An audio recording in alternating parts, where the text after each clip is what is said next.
그날에 하나님 앞에 가게 되면 코로나가 핑계가 되지 못한다는 것을 알게 됩니다. 그렇게 깨닫게 될 겁니다. 예를 들어 볼까요? 예를 들어서 입시생들이 입시를 앞두고 있으니까 그 입시를 앞두고 있으니까 신앙생활이 유보가 되고 신앙생활이 잠깐 중단되는 것 충분히 납득이 되고 이해가 될까요? 그게 효력 있는 어떤 것이 되나요? 아니요, 전혀 그렇지 못합니다. 그냥 신앙생활 하지 않은 것일 뿐이에요. 직장생활, 갓 결혼했어요. 직장생활 했어요. 새롭게 결혼하고 취업했다는 그것이 내가 지금 신앙생활 제대로 하지 못했던 나중에 그 이유가 될까요? 전혀 이유가 되지 못합니다. 다시 또 하나 말씀을 드립니다. 코로나 때문에 하나님, 우리가 이럴 수밖에 없었다라고 이야기를 그날의 하나님 앞에 통용이 될까요? 전혀 그렇지 못합니다. 전혀 그렇지 못합니다. 코로나가 지속되면서 제가 느껴지는 영적인 분위기가 있는데 사람들이 이 코로나에 길들여지고 있어요. 믿음을 지키십시오. 믿음을 지키십시오. 믿음을 꼭 지키십시오.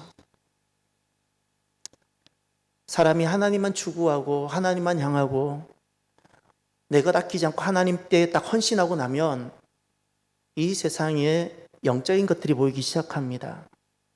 얼마나 세상에 거짓이 많고 어둠이 많은지가 보여집니다. 눈에 보이는 것과 들리는 소리가 다가 아니라는 사실을 잊지 마세요. 들리는 소리에 따라가지 마세요. 속게 됩니다. 그래서 지금 최근 들어서 이 코로나가 지속되면서 성도들이 이 코로나 가운데 탄력을 받고 막 이렇게 믿음 생활 하려고 하다가 지금 또 주춤하는 것 같아요. 또 주춤하는 것 같아요. 왜 코로나 4단계라는 그 소리에 여러분이 주춤합니까? 이 코로나 4단계라는 것이 결코 여러분 그날에 하나님 제가 코로나 4단계였기 때문에 어쩔 수 없습니다. 통용이 되지 않습니다, 여러분. 통용이 되지 않는다고요. 통용이 되지 않아요. 자기 스스로 신앙생활은 공동체지만 잊지 마세요. 구원과 생명은 하나님과 1:1 관계입니다. 생명처럼 이것을 지켜가시길 바라요. 생명처럼 지키세요. 생명처럼. 죄송하지만 밥을 못 먹는 한이 있더라도요. 더 제가 실질적으로 도전하자면 직장 생활을 못하는 한이 있더라도 하나는 우리는 지켜가야 되는 것이 있어요. 믿음입니다. 믿음입니다. 천국이 없다면, 하나님 나라, 예비된 하나님 나라가 없다면 직장이 우선일 수 있습니다. 다른 것이 우선일 수 있지만 이 땅은 잠깐 살아가는 세상이고 우리가 영원히 살아갈 천국이 있다는 것이 내가 믿는다면 어떤 것보다 우선이 신앙생활이라는 것을 우리가 잊지 말고 살아가야 합니다. 서로 격려하고 독려하셔서 성도들이 지쳐가고 있는 모습들 여기에서 서로 독려하고 격려해서 다시금 믿음의 자리를 잘 올 수 있도록 서로 격려하셨으면 좋겠습니다. 자존감이란 단어가 있습니다. 자존감과 자신감은 어떤 차이가 있을까요? 내면이 강한 사람은 자존감이 높고 내면이 약한 사람은 자존심이 높습니다. 이 자존감이란 단어는 무엇의 준말인관이 자아존중감입니다. 자아존중감의 준말이 자존감입니다. 이 단어는 의사이자 철학자인 미국 사람 윌리엄 제임스가 1890년 우리나라가 이제 막 선교사님들이 들어와서 막 복음이 시작되는 그 개화기 때 미국에서 이 단어가 처음 사용되어졌습니다. 자존중감, 자존감을 제가 이렇게 보면서 정리를 했는데 4가지입니다. 이 4가지, 이런 것들이 자존감입니다. 첫 번째, 자신이 사랑받을 만한 가치가 있는 소중한 존재로 여기는 겁니다. 내가 소중한 존재, 사랑받을 만한 가치가 있다는 겁니다. 두 번째, 이 자존감이라는 것은 어떤 성과를 이루어낼 만한 유능한 사람이라고 믿는 마음입니다. 그저 단순히 사랑받을 만한 존재라는 그 정도가 아니라 또 뿐만 아니라 내가 어떤 일을 해낼 수 있는 유능한 자라는 이런 어떤 마음. 세 번째, 그런데 중요한 것은 이 자존감이라는 것은 객관성이 있거나 중립적 판단이 아니라 주관적 느낌이라는 사실입니다. 이것이 절대적 주관적 느낌입니다. 남들은 나에게 어떻게 볼지라도 이 문제는 결국 내 문제라는 겁니다. 내가 나를 어떻게 여기느냐라는 거예요. 주관적인 거라는 겁니다. 주관적 판단입니다. 그리고 네 번째, 이 자존감이라는 것은 자기 모습을 있는 그대로를 보면서 긍정하는 거예요. 내 모습이 이럴 수도 있고 저럴 수도 있는데 내 모습 그대로를 보면서 긍정하는 것이 자존감. 그러면 자존심은 무엇일까요? 자존심은 그것도 긍정의 힘을 가지려고 하는 건데, 그것은 너와의 관계 속에 경쟁 속에서 가지려는 긍정의 힘이에요. 그럼 자존감은 그냥 나 하나, 내 안에서 내 모습을 그대로 보면서 그 속에서 갖는 나 자신에 대한 긍정이에요. 그 자존심을 붙잡는 사람들은 끊임없이 그 열등감, 왜냐면 경쟁이잖아요. 남들과 늘 비교, 이 속에 젖어들게 됩니다. 그러나 자존감은 남과의 관계 속에 나를 기초시키지 않고 나 자신에게 기초를 두기 때문에 타인과의 관계 속에서 내 문제가 요동하지 않게 됩니다. 그래서 정체성 형성은, 사람은 내가 누구인가라는 정체성은 자존심에 근거하지 않고 자존감에 근거합니다.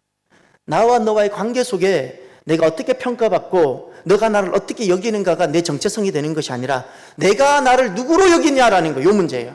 내가 나를 누구로 여기느냐, 이것이 한 사람의 정체성에 결정적으로 영향을 미칩니다. 바로 자존감입니다. 사람이 만약에 이렇게 자신감이 아니라 자존감이 낮아지면 어떤 일이 일어나는가? 두 가지. 하나는 부정적 심리 현상. 마음이 부정적이 됩니다. 그래서 나타나는 것이 불안, 열등감, 공포, 그리고 놀랍게도 분노라는 감정도 자존감이 낮을 때 일어납니다. 자존감이 높으면 다 웃어주고 넘어갈 수 있는데 자존감이 낮으면 쉽게 분노합니다. 쉽게 분노할 때 여러분 그때 내가 자존감이 낮구나 라고 여기시면 됩니다. 우울함도 마찬가지입니다. 우울도 내 자존감이 떨어졌다는 증거입니다. 이런 부정적 심리가 자존감이 낮을 때 일어나고, 또 하나는 심리, 마음의 문제라면 또 하나가 더인 태도, 겉으로 드러나는 태도에서 자존감이 낮을 때 나타나는 태도가 있습니다. 그것은 태도가 너무 불확실합니다. 불확실한 태도. 가장 대표적인 것이 의사결정의 의존성입니다. 내가 결정하지 못합니다. 마치 결정장애를 갖는 자처럼 이 결정이 완전하지 않을지라도 결정을 할 수 있어야 되는데 결정을 못합니다. 이거 하려니 저게 좋아 보이고 저거 하자니 이게 아깝고 결정을 못합니다. 결정을 못하는 가장 중요한 것은 내가 자존감이 약하기 때문에. 내가 나가 없는 거예요. 내가 있어야 되는데 나가 없는 겁니다. 그래서 결정을 못합니다. 그리고 놀랍게도 자존감이 약하면 사람이 공격적이 된다고 합니다. 왜 공격적이 되는지는 좀 더 생각이 필요한 것 같습니다. 그런데 놀랍게도 사람이 말이 거칠고 폭력적이거나 이런 사람들이 대부분은 자존감이 낮은 사람들이라는 겁니다. 그래서 실은 이 공격적인 사람들은 자기 자신을 깊이 돌아보고 부끄러워할 수 있어야 되고 자기 자존감을 높일 수 있어야 됩니다. 그리고 자존감이 낮은 사람들이 또 특징은 중독이 쉽게 빠집니다. 자존감이 낮으니까 어딘가 나를 두고 싶은 거예요. 내가 나를 신뢰하지 못하고 사랑하지 못하니까 어딘가 내가 속하고 싶고 사랑받고 싶어서 어딘가가 내가 이렇게 막 들어가는 거예요. 그래서 중독이 쉽게 빠집니다. 알코올 중독, 게임 중독, 이런 것이 다 불확실한 태도. 그리스도인은 어떤 존재일까요? 하나님은 우리를 누구로 여기실까요? 성경 창세기부터 계시록까지 쭉 살펴보면서 하나님은 우리를 어떤 존재로 여기시는가 5가지를 기억하셨으면 좋겠습니다. 하나님 우리를 어떤 존재로 여기시는가? 첫 번째, 우리는 하나님 형상을 닮은 자입니다. 하나님 형상이란 키워드를 기억하십시오. 내가 누구를 닮았다고요? 하나님. 이 하나님 형상이란 개념의 핵심은 하나님을 닮은 자라는 뜻입니다. 여기서 나오는 중요한 신학 고백이 있습니다. 그것이 무엇인가요? 우리가 누구의 자녀라고요? 하나님 자녀라는 개념이 여기서 나옵니다. 왜죠? 자녀는 누구를 닮죠? 아버지를 닮잖아요. 우리가 하나님 형상으로 지어졌다는 핵심 개념은 무엇이죠? 하나님은 우리의 아버지시고 우리는 누구라는 개념이죠? 자녀란, 아들이라는 개념입니다. 예. 왜 하나님 자녀라는 개념이 여기서 나오는가? 우리가 하나님 형상으로 지어졌기 때문에 유일하게 사람만 하나님 형상으로 지어졌어요. 사람만. 두 번째, 성경을 통해서 하나님 우리를 누구라 여기시는가? 우리는 하나님 백성입니다. 하나님 백성이라는 것은 바로 그것입니다. 소속을 말합니다. 소속. 예. 우리가 하나님께 속한 사람이란 뜻입니다. 하나님께 속한 사람. 세 번째, 성경을 통해서 하나님 형상은 창세기에 등장하고 하나님 백성이란 개념은 출애굽기에 등장하는데 또 출애굽기에 등장하는 중요한 하나님께서 우리를 보시는 눈이 등장하는데 우리는 누구인가? 하나님과 결혼한 자입니다. 이 하나님과 결혼한 자를 신학적으로 이것을 또 성경에 어떻게 나타나는 거 하니 언약이라고 단어가 나옵니다. 언약. 시내산에 도착했을 때 하나님은 백성들을 정결하게 하고 대표자인 모세를 올려서 언약을 맺습니다. 그 언약이라 맺는 것은 오늘날 우리가 꼭 결혼 예식하고 똑같습니다. 하나님하고 약속을 맺는 겁니다. 하나님은 우리를 언약을 맺습니다. 마치 결혼한 자와 같이 이렇게 우리를 여겨주십니다. 또 하나님은 우리를 어떻게 대하시고 우리를 어떻게 보시는가? 하나님은 우리를 보호하시는데 끝까지 보호하십니다. 끝까지 보호하십니다. 이것이 네 번째입니다. 그리고 마지막 다섯 번째, 하나님은 우리를 어떻게 보고 계시는가? 우리는 누구인가? 하나님의 능력으로 하나님의 능력을 우리에게 주십니다. 이것이 사도행전 역사입니다. 그래서 이 교회 시대는 이 하나님 능력이 지속되고 있고 그 마지막에 주님이 오시는 겁니다. 키워드를 볼까요? 우리는 어떤 존재인가? 우리는 하나님 형상입니다. 하나님 형상으로 지어진 자. 우리는 하나님 백성입니다. 하나님과 결혼한 언약의 백성, 언약한 사람입니다. 하나님의 보호 가운데 있습니다. 우리는 하나님의 능력이 함께하고 우리는 메마른다 같을지라도 우리는 무엇이든 다 가능합니다. 아멘입니까? 이것이 성경이 하나님 말씀이 우리가 누구인지를 증거하는 말씀들입니다. 두 가지를 고백해 봅시다. 두 가지 고백. 신구약 성경을 통해서 우리 교회가 딱 두 가지 고백했으면 좋겠습니다. 다 같이 따라해 봅시다. 나는 좋은 사람입니다. 나는 좋은 사람입니다. 이 고백을 왜 할 수 있죠? 하나님 보시기에 심히 좋았더라. 바로 그 심히 좋았더라의 기초에서 우리가 이 고백을 하는데 왜 감히 우리가 나는 좋은 사람이라고 왜 고백할 수 있죠? 내가 흠이 많은데 내가 도덕적 결함도 있는데 감히 나 같은 것이 어떻게 좋은 사람이라 말할 수 있죠? 누가 나를 이렇게 여기세요? 하나님. 이 믿음입니다. 하나님께서 나를 보시기에 심히 좋았더라고 하나님이 여기시기 때문에 그 가치의 기초에서 우리는 우리를 어떻게 여겨요? 나를 어떻게 여깁니까? 나는 좋은 사람입니다. 아멘입니까? 다시 합시다. 나는 좋은 사람입니다. 이것이 믿음으로 선포되어져야 돼요. 날마다 선포하십시오. 날마다 선포하십시오. 두 번째, 또 하나 더 선포할 것이 있습니다. 좋은 사람이라는 단어가 있다면 또 한 가지 할 수 있음을 우리는 고백해야 됩니다. 할 수 있음. 왜죠? 왜 우리가 할 수 있죠? 우리가 할 수 있는 것이 뭐가 있겠습니까? 우리가 재정의 능력이 대단합니까? 지식의 능력이 대단합니까? 우리가 할 수 있는 것이 무엇이 있겠습니까? 그런데 왜 할 수 있죠? 누구 때문에? 하나님. 이것 때문입니다. 우리는 하나님 때문에 모든 것이 가능한 사람. 아멘입니까? 모든 것이 가능합니다. 아무것도 없지만 모든 것을 이룰 수 있습니다. 정말 약하지만 누구보다 강할 수 있습니다. 왜죠? 하나님 때문에. 이것이 우리 두 가지 신앙 고백이 되었으면 좋겠습니다. 우리는 누구이죠? 좋은 사람. 우리는 어떻게 살아갈 수 있죠? 모든 것이 가능한, 할 수 있는 사람. 아멘입니까? 그러면 오늘 본문 속은 세상 속에 남겨질 교회와 제자들에 대해서 주님께서 그들을 어떤 존재로 여기고 계시는가를 말씀하고 계십니다. 성경에 등장하는 교회, 성경에 등장하는 제자는 곧 교회를 뜻하고 오늘 그 교회는 바로 우리들을 하나님을 믿는 백성을 뜻하는데 예수님께서는 이 땅에 남겨질 예수님을 이어서 예수님이 하셨던 모든 것을 이어갈 이 제자들, 다시 말하면 오늘 우리들 교회를 누구라고 여기시는가입니다. 누구라고 여기실까? 두 가지로 여기십니다. 하나는 세상의 소금이다. 하나는 세상의 빛이다. 너희들이 세상에 있지만 세상에 있지만 그러나 세상에 속하지 않고 도리어 너희들은 소금이다. 너희들이 세상에 남겨져 있겠지만 그러나 그 세상 어두운 세상에 너희들은 어두움으로 있는 세상처럼 어둠처럼 있는 자가 아니라 어떻다고요? 빛이다 말씀하셨어요. 자, 이제 성경을 잠깐 돌아가 볼까요? 자, 세상의 소금이란 의미가 무엇인가를 잠깐 살펴보겠습니다. 13절을 한번 보십시오. 너희는 세상의 소금이니, 먼저 여기 중요한 단어, 개념이 조금 정리가 돼야 됩니다. 우리는 번역을 똑같이 세상이라 했지만 헬라어 원어는 번역이 다릅니다. 게스라는 이런 단어, 이게 다 영어 알파벳으로 하면 GE, 이 게라는 단어는 땅이란 뜻입니다. 땅.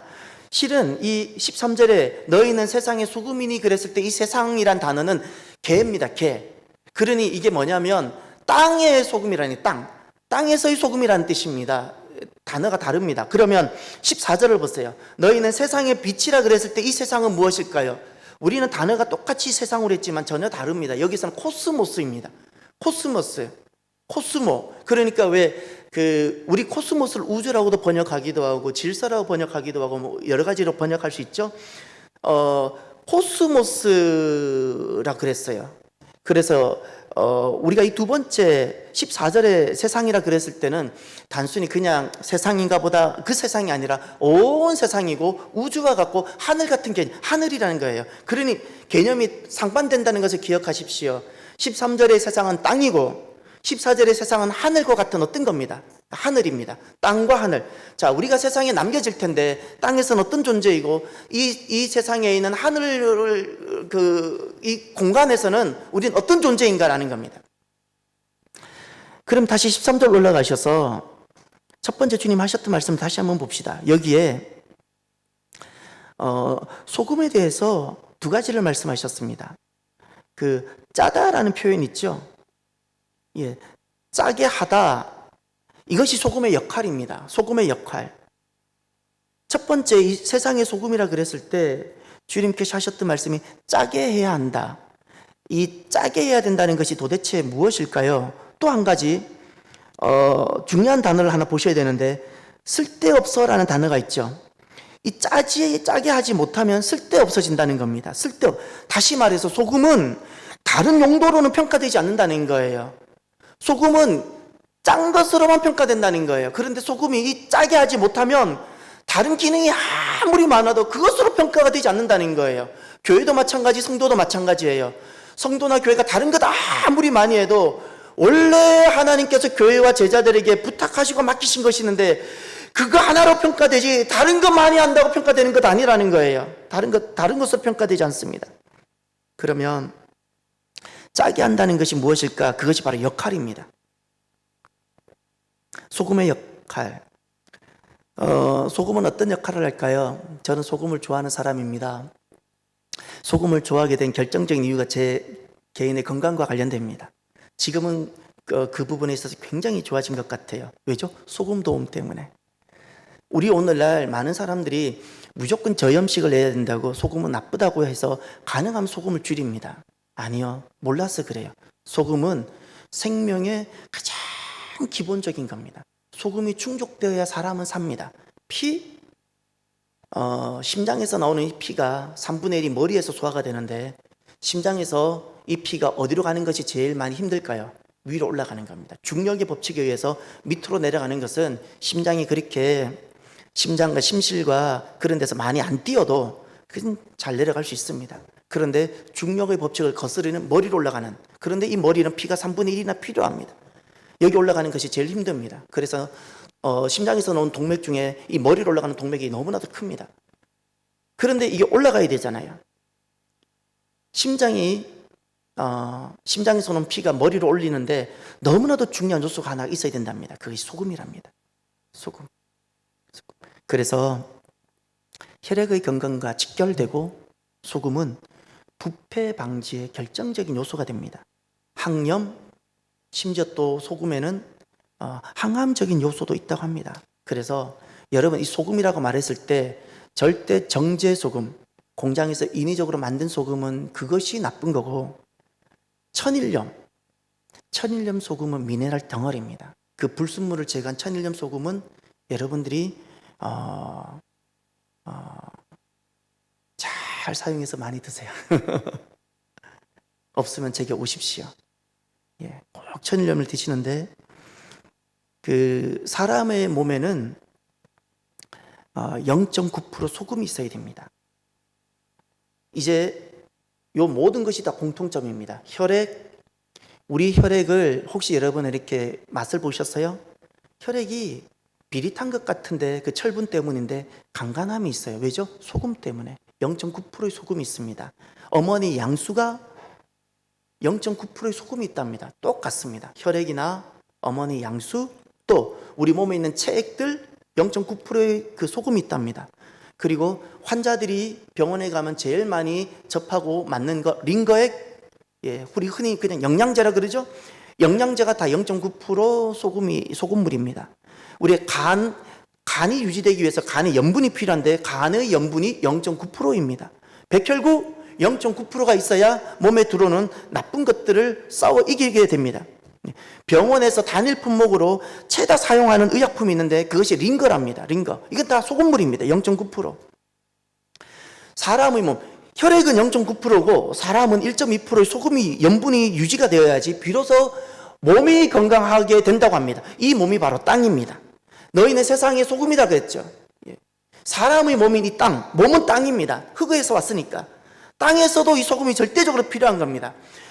생명 유지에 너무나도 기본적인 것이 소금이라는 사실입니다. 소금이라는 사실이에요. 교회는 어떤 존재인가?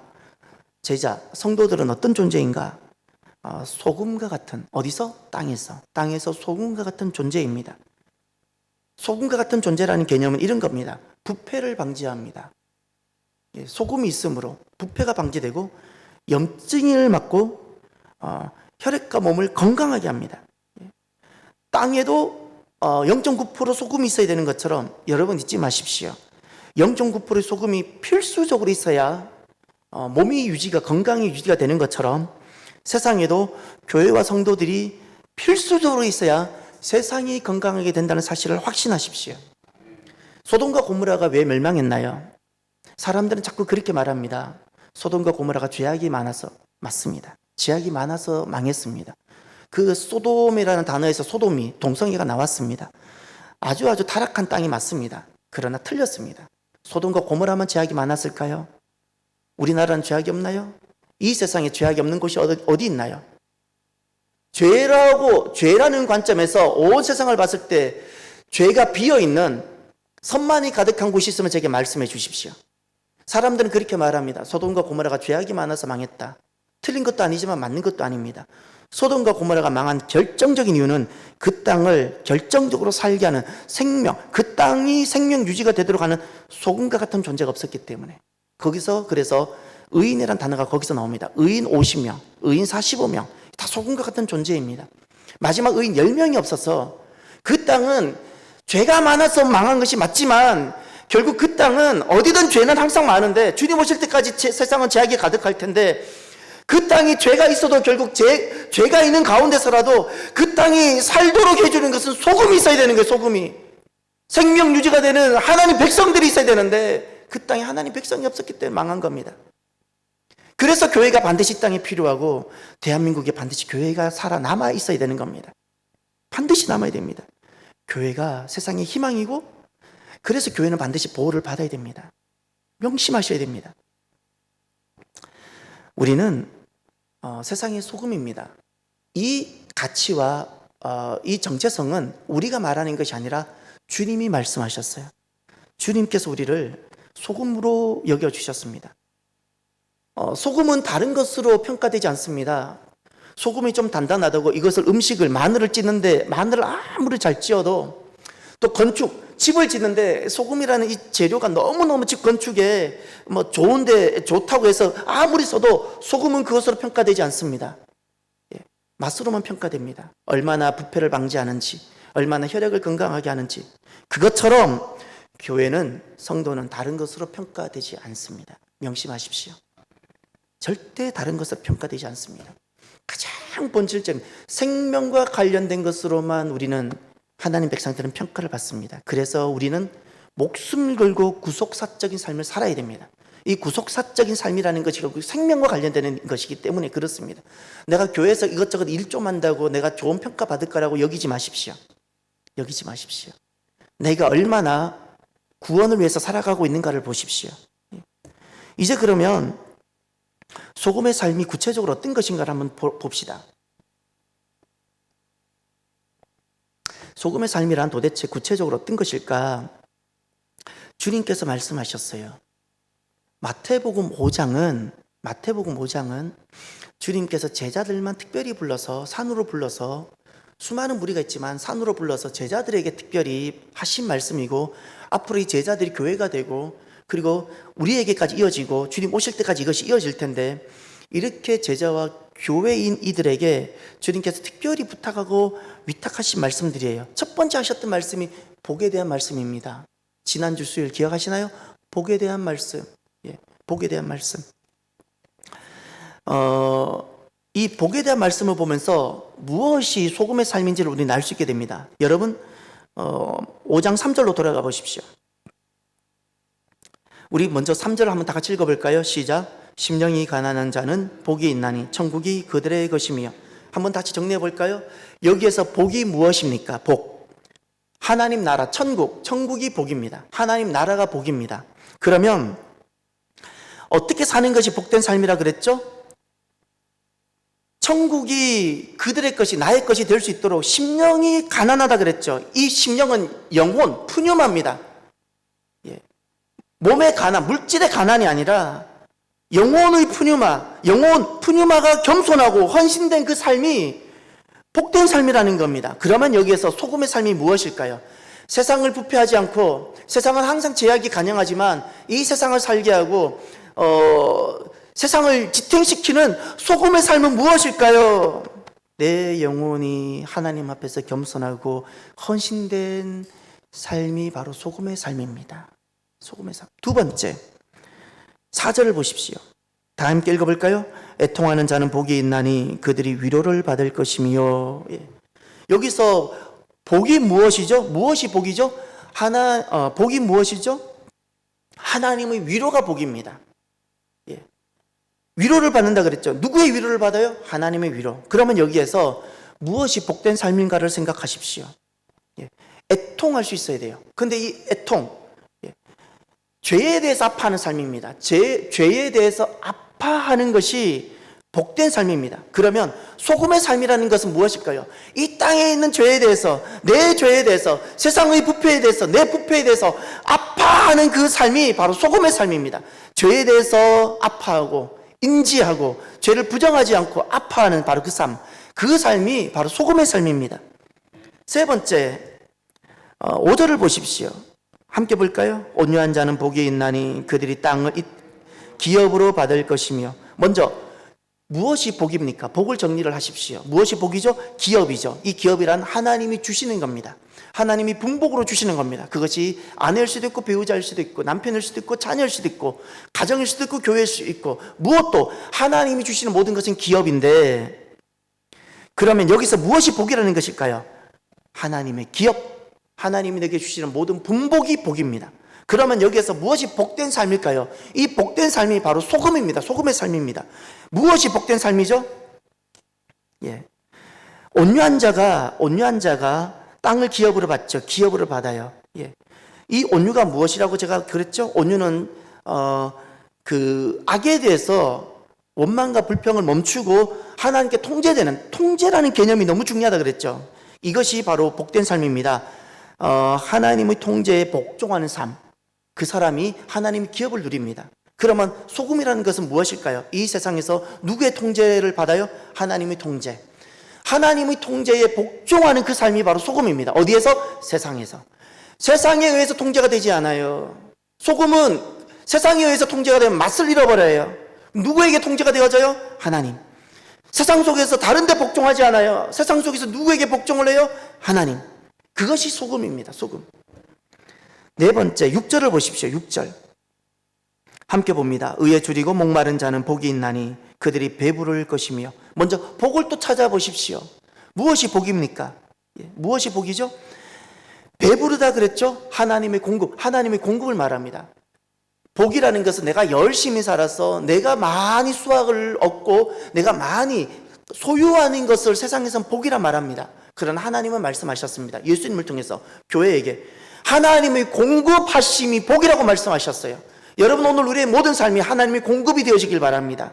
하나님 없이 내가 열심히 성취하고 내가 정치한 어떤 것이 아니라 하나님의 공급이 되시길 바랍니다. 이것이 복입니다. 그러면 여기서 복된 삶이 무엇인가를 찾으십시오. 복된 삶이 무엇인가요? 의에 줄이고 목마른 자라 그랬죠. 여기서 의에 줄이고 목마르다는 것은 결국 무엇일까요? 구원에 대한 갈망입니다. 구원에 대해서 갈망하는 저 영혼, 그것이 자녀이든 남편이든 저 이웃이든 그 구원에 대한 갈망하는 삶이 복된 삶인 거예요. 그러면 적용해서 소금은 누가 소금이고 소금의 삶이라는 것은 어떤 삶이 소금의 삶일까요? 구원에 대해서 구원을 위해서 살아가고 구원을 갈망하고 구원을 이루고자 몸부림치면서 저들이 망하지 않고 멸망하지 않기를 위해서 기도하면서 구원을 갈망하며 살아가는 그 삶이 바로 소금의 삶입니다. 소금의 삶. 그 다음 7절을 보십시오. 5번째, 긍휼히 여기는 자는 복이 있나니 그들이 긍휼히 여김을 받을 것이며. 아멘. 먼저 복을 찾으십시오. 무엇이 복인가요? 하나님의 긍휼입니다. 하나님께서 나 같은 것을, 내가 죄인인데, 내가 남들에게 죄라고 손가락질하기 전에 내가 지른 죄인인데, 내가 인정하지 않을 뿐이지, 감옥에 들어가지 않을 뿐이지, 내가 죄인인데, 근데 나 같은 죄인을 주님께서 어떻게 해요? 긍휼히 여겨주세요. 죄인인데 죄인을 사랑하시는 그 하나님 사랑이 긍휼입니다. 헤세드, 인자입니다. 헤세드. 이것이 복입니다. 하나님의 그 죄인을 용서해 주시는 그 하나님 사랑을 받는 것이 복인 겁니다. 그러면 복된 삶이라는 것은 무엇일까요? 긍휼히 여기는 자가 복되다 그랬죠. 예. 무엇이 복된 삶일까요? 저가 분명히 죄인입니다. 내가 그를 버려도 포기해도 하등의 문제가 되지 않을 만큼 그렇습니다. 그럼에도 불구하고 내가 포기하지 않습니다. 저가 분명히 죄인인데, 왜죠? 구원 때문에 내가 포기하지 않습니다. 죄인을 구원 때문에 포기하지 않는 그 삶이 복된 삶이라고 주님께서 말씀하셨습니다. 이것이 긍휼히 여기는 거예요. 긍휼은 죄인에 대한 마음입니다. 예. 그 죄인을 포기하지 않는 겁니다. 그러면 소금이란 무엇일까요? 소금의 삶이란 무엇이 소금일까요? 세상이 죄고 온 세상은, 사람들은 다 죄인인데 마땅히 정죄를 받아야 되는데, 그럼에도 불구하고 세상은 다 손가락질하고 돌을 던지지만 소금된 성도와 교회는 어떤 존재인가? 그 사람들을 포기하지 않는 겁니다. 포기하지 않아요. 이것이 소금입니다. 소금입니다. 6번째, 8절을 보십시오. 함께 봅니다. 마음이 청결한 자는 복이 있나니 그들이 하나님을 볼 것이며. 아멘. 먼저 복을 찾으십시오. 예, 하나님을 보다 그랬죠. 하나님의 현현입니다. 우리가 여기에서 살아가면서 좋은 사람 만나는 것도 복되고 좋은 스승 만나는 것도 복되지만 누구를 만나는 것이 가장 큰 복이죠? 하나님. 하나님의 현현. 내 인생 살아가면서 하나님을 경험하고, 꿈으로만 봬도 하나님, 내가 꿈으로만 봬도 내가 모든 세상을 다 이길 수 있는데, 살아가면서 내가 육으로 하나님을 뵙는 것, 이것만큼 영광스럽고 복된 것이 없는 거예요. 하나님의 현현, 이것이 복입니다. 그러면 복된 삶이 무엇인가를 보십시오. 무엇이 복된 삶일까요? 이 땅 살아가면서 내가 하나님을 배울 수 있도록 내 마음이 어떠해야 된다고요? 마음이 청결. 이 청결을 다른 말로 제가 바꿔드렸죠. 순수해야 돼요. 두 마음 품으면 안 돼요. 하나님 앞에서 두 마음 품지 마세요. 하나님을 만나지는 못합니다. 성전에 나왔는데 여전히 세상을 끌어안고 성전도 끌어안고 하나님도 품고 세상도 품고 물질도 품고 하나님도 품고 다 두 마음이에요. 여차하면 내가 하나님을 믿는데 여차하면 내가 믿음 때문에 어려움이 생기면 발을 빼려고 준비하고 있어요. 두 마음이에요. 죄송하지만 제가 거듭 강조하는데, 헌신이 있습니까? 헌신이라는 것은 퇴로를 차단해야 돼요. 퇴로를 차단하고 나를 전부를 다 번제로 드렸을 때만 그게 헌신이 가능해요. 내가 예수님 믿는 것 때문에, 신앙생활 때문에 어려움이 오고 고초가 왔을 때 발을 빼요? 어려운 상황이, 곤란한 상황이 왔을 때 발을 빼요? 그래서 내가 하나님을 경험하지 못하는 겁니다. 마음이 그것이 순수하지 못하는 겁니다. 두 마음이거든요. 두 마음.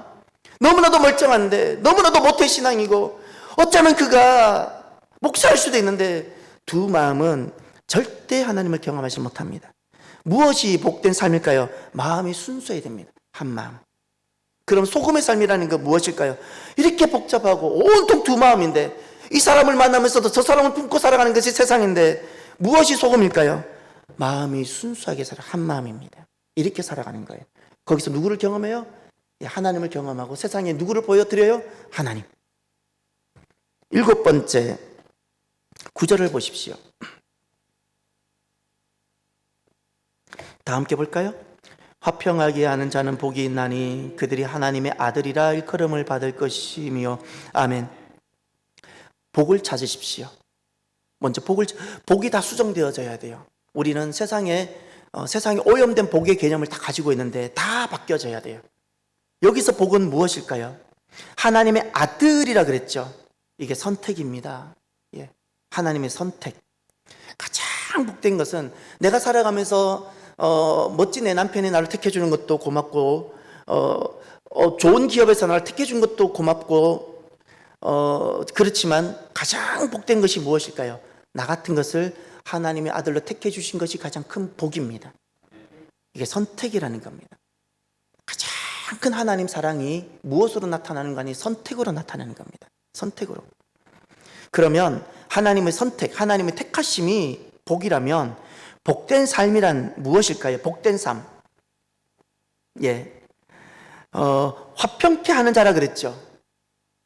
예. 복된 삶이라는 것은 폭력으로 다스리지 않고요, 화평을 이루는 삶이에요. 화평. 이것이 복된 삶이에요. 폭력은 우리 안에 폭력은 반드시 제해져야 되고, 우리가 아직 죄가 많기 때문에 아직 폭력이 우리 안에 다 근절되지 않을 수 있지만 끊임없이 싸우고 도전하십시오. 폭력을 근절하시고 분노를 근절하십시오. 왜냐하면 복으로부터 멀어집니다. 내가 하나님께 받을 은혜가 멀어집니다. 하나님께로부터 은혜가 멀어지는 것이 괜찮으면 마음껏 분노하고 내가 할 수 있는 만큼 폭력을 행하셔도 되지만, 폭력과 분노는 하나님의 은혜를 내가 차버리는 겁니다. 폭력을 다스려서 화평을 이루십시오. 이것이 복된 삶입니다. 그러면 소금의 삶이란 무엇일까요? 소금의 삶이라는 것은 폭력으로 행하지 않고 어떻게 해요? 화평을 이루는 겁니다. 이것이 소금입니다. 그 마지막 8번째 10절을 보십시오. 의를 위하여 박해를 받는 자는 복이 있나니 천국이 그들의 것임이라. 나로 말미암아 너희를 욕하고 박해하고 거짓으로 너희를 거슬려 모든 악한 말을 할 때에는 너희에게 복이 있나니. 다 함께 봅니다. 기뻐하고 즐거워하라. 하늘에서 너희의 상이 큼이라. 너희 전에 있던 선지자들도 이같이 박해하였느니라. 아멘. 자, 다시 복이 무엇인가를 찾아보십시오. 복이 무엇입니까? 10절에 천국이죠. 하나님 나라입니다. 3절에도 첫 번째가 하나님 나라가 복이었죠. 팔복이 끝날 때도 다시 하나님 나라가 복입니다. 예. 하나님의 나라라는 것을 일단 눈에 보이지는 않지만 실제합니다. 하나님의 통치하심, 하나님의 다스리심, 하나님의 임하심, 분명히 있습니다. 분명히 있습니다. 하나님이 왕이 되시는 그곳입니다. 하나님 왕이 되시는 그곳. 하나님 나라가 복입니다. 소유가 복이 아니라 그런 것은 다 덤으로 놓고 살아가시고 하나님이 왕 되시는 귀한 분들이 되시길 바랍니다. 그러면 무엇이 복된 삶일까요? 마지막 8번째 팔복을 통해서 무엇이 복인가를 보십시오. 무엇이 복된 삶인가? 이 하나님 나라를 내가 소유하기 위해서 내가 어떤 삶을 살아가는 거죠? 의를 위하여 박해를 받는다 그랬죠. 구원을 위해서 자원하여 고난을 받아요. 이것이 복된 삶입니다.